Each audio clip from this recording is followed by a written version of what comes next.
Hi everyone, it's Lindy on from Pink Whisper Designs. Today we're going to combine a couple of sets from Art Impressions, the Gnomes and then brand new Honeybee set. And we're also going to create this cute little window card, a front and back card. This is the first set we're going to be using. This is the brand new Honeybee set. You can see it has all kinds of cute little items, but we're going to use those sunflowers and all of those little bees. But you can see it includes some cute sentiments, a little pot of honey, a couple cute little beehives. So you've got some really cute items in there and that cute little honeycomb. And then it does come with the coordinating dies, so we're going to use those steel die cutters to cut those apart. I've inked up two of the sunflowers, and you can see that one goes in one direction and one goes in the other direction. And I'll show you a little bit later how that's going to work out to our advantage. And I'm going to stamp all 5 of those little bees. And then I'm going to start my coloring, and I'll start off with the pale yellow. The colors I'm using will be listed in the upper left-hand corner as we're going along. I'll switch to the yellow, and these are the Zig Clean Color Real Brush Pens. Now I'm going to switch to that brown. It has a little bit of a reddish tone to it. That's going to be perfect for the centers of our sunflowers. I'm just adding the color to one side, and then I'll pull it across, just leaving the right hand side there a little bit lighter. And then I'll put it right around the center circle and kind of pull that out into the sunflower, into the petals. And that'll give us some nice shadowing. I'm going back to that yellow, just adding a little bit more to the tips of those petals, and then blending that out. For the leaves, I've got mid-green. I'll start with that. That's my lightest color. Then I'm going to switch to the olive green, and I'm going to add that kind of to the center and towards the base of the leaves, and then the dark green, and I'll just add a little bit less of that on the stems and onto the base of the leaves, and then I'll just pull those 3 colors together, and we'll get a nice blend with this. If you have too much ink on your blender, just scribble it off onto your scrap paper. You can see I'm doing that there. Just remove any extra ink. With flesh color and blush, we'll do the little face on our bees, and these bees are just so cute. I just love how adorable they are. And then with warm gray, number 6, I'm going to do the body. I didn't want to use black. I like this warm gray number 6. I use it a lot. If you watch my videos, you know I like to use this instead of the black. I just feel it has a really nice tone to it. And then I'm going to switch back to the yellow to do the rest of the little bee.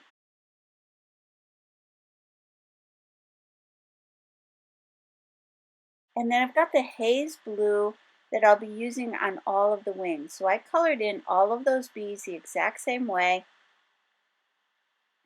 And I'll give you a closer look at those. And then off camera, I stamped and colored in a bunch more of those sunflowers. We'll be using quite a few of these today. Now I've got my Post-it tape. I'm going to tape down the coordinating dies, and I'm using that Post-it tape just to temporarily hold those in place. I'll run those through my Spellbinder Scout machine, and then I ran through the rest of these additional sunflowers that I colored in, and we've got those all ready to go. Let's take a look at the next set of stamps we're going to be using, and this is the Gnomes Set. And this also has the coordinating dies, and you can see these adorable little gnomes, but there's that gnome at the top that is a front and back. And I had not really realized that when I first used this set. So that little front and back we're going to use to show through our window. So let's go ahead and stamp the front and back, and this is a little bit larger gnome, which I also like for this particular project. Now to color it in, I'm going to use turquoise green and sea green, and we'll blend those 2 colors together. We'll get a nice shadowing, and it really is a beautiful color. I love how this came out with this color combination. And then later on we'll be adding a little plaid pattern to that little hat. You certainly don't have to do that, but I'll show you what I did, and you can decide if you want to do that, or if you prefer to stamp this onto some pattern paper and cut that out, do a little bit of paper piecing, so whatever you like to do. I'll show you just one side of how I colored in his little outfit, and then I'll go ahead and do the other side of this little gnome off camera. To do the face, I've got flesh color and blush. So put a little blush sort of at the bottom of the nose and then blend that in with that flesh color. For the little mittens, I'm going back to that same brown that we used for the center of the sunflowers. Just place a lot of it sort of down towards the bottom and right along the cuff line of the jacket. And here I'm going to place it on the inside of the shoes and then just kind of pull that out towards the edges. I didn't think I had enough of a shadow or enough dark on the sole of the shoes, so I came in with the brown and added a little bit of that to the shoes and a little bit to the gloves or the little mittens as well. With light gray, I'm going to add a little shadow to his beard, just going right around the edges, and then just pull that in till it goes almost clear. And I'll quickly mention that all the products I'm using today are listed and linked down below and also on my blog. And then I'll do the back side the exact same way, but for the little belt, I grab that yellow again, and then I grab that brown and put it on either side of the belt, and then just pull that color in towards the middle. I'll go ahead and grab the coordinating dies for this.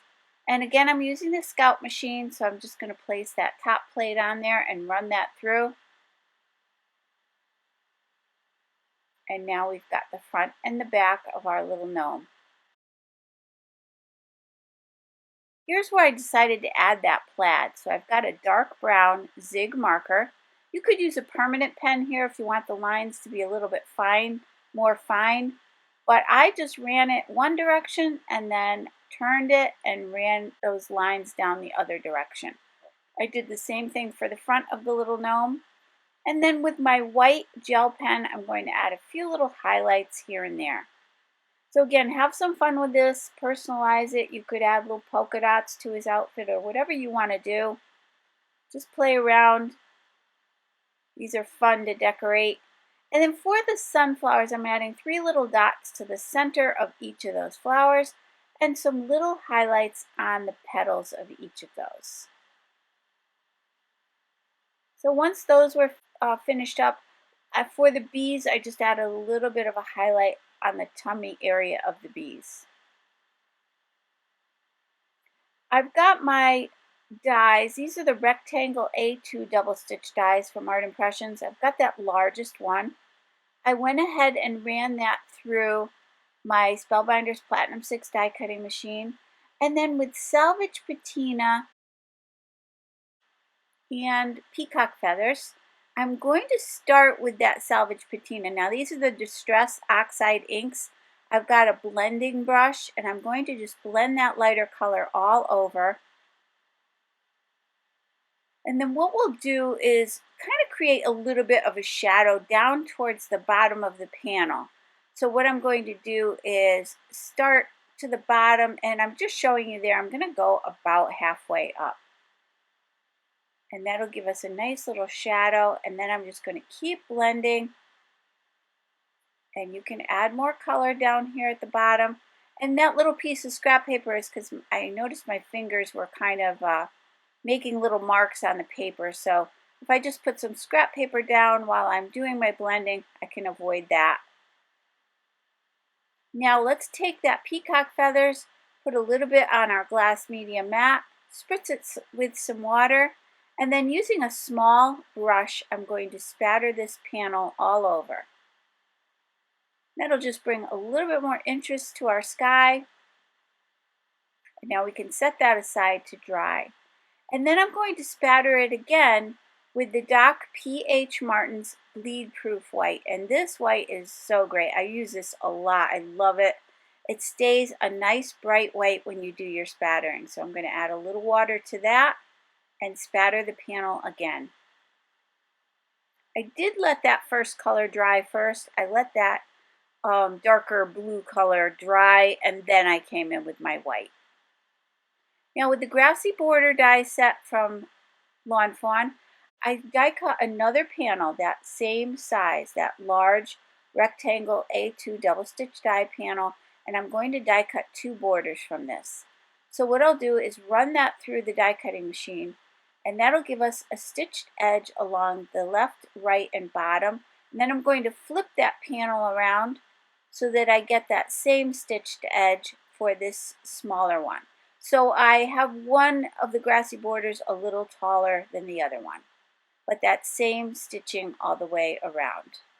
Now with Mowed Lawn in Rustic Wilderness, I'm going to go ahead and start off with that lighter color, and then we'll add a little bit of the darker color down at the bottom of each of these little grassy borders.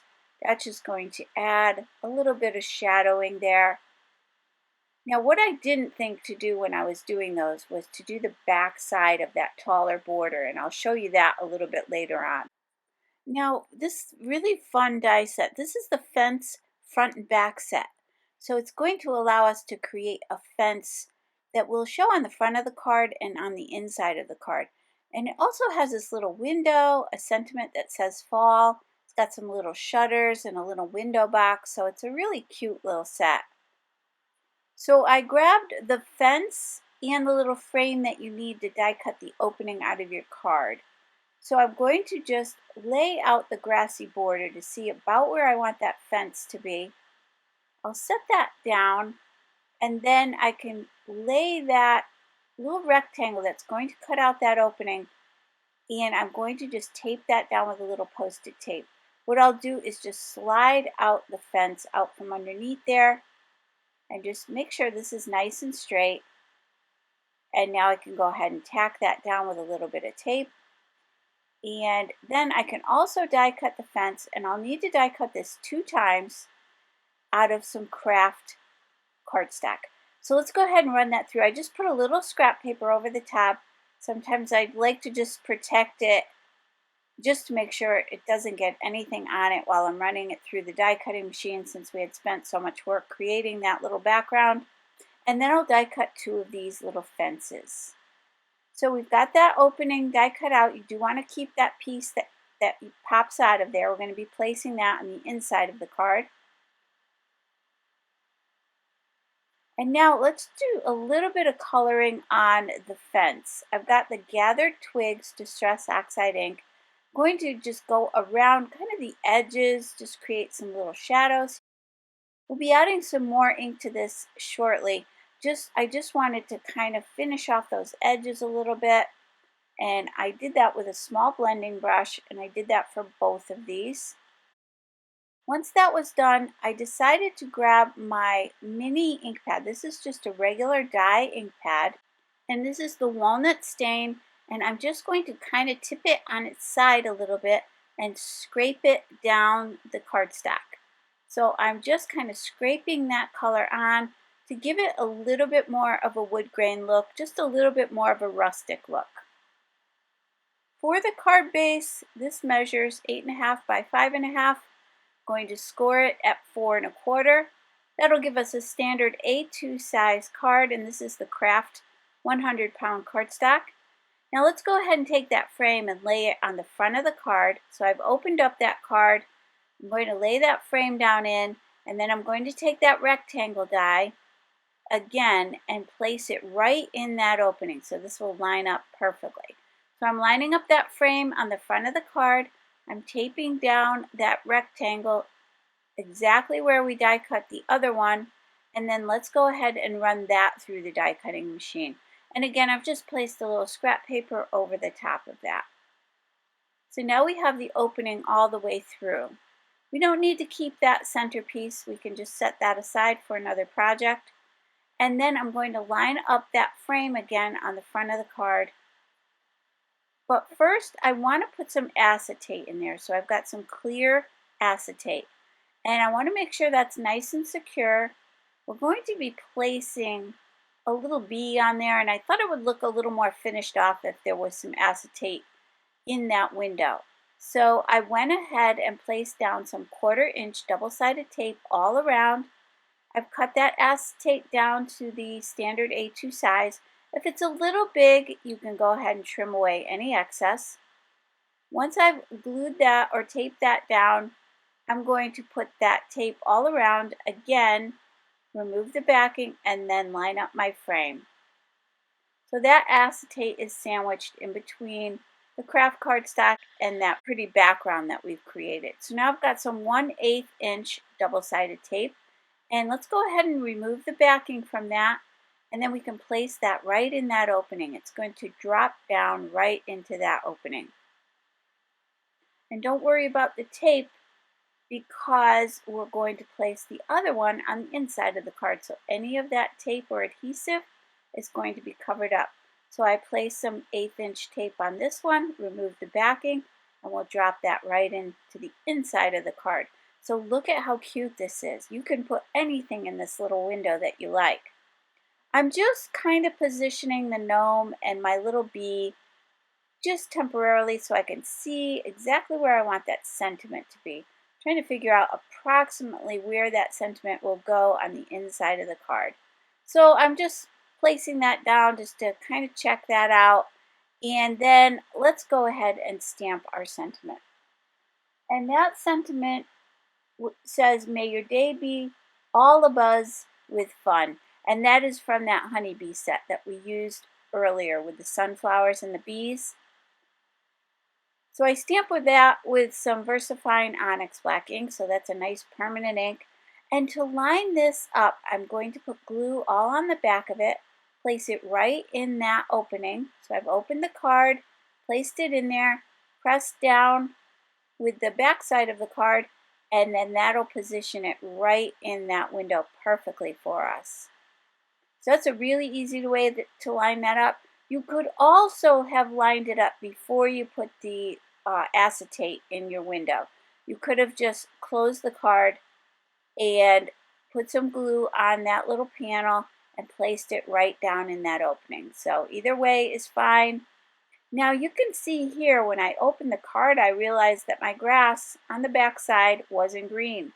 And I think I mentioned that earlier. When you're doing this, you probably want to do this coloring beforehand. So I did want to leave it in because I wanted to show you that I had made that mistake, but it was easily fixable. I just pulled it right off. It was still, the glue was still wet, so I popped it off of there, and now I have that pretty green on the inside of the card as well. For the little gnome, you just need to glue him together, the front to the back. I like to press the glue out with my fingers and kind of spread it around nicely so that I get a really nice adhesion. And then that's going to go right here on the front of the card. Now, when you place that down, you want to be careful where you put the glue. I don't want it to show through the acetate on the other side, so I'm carefully placing it where it won't show. Let's go ahead and position that down.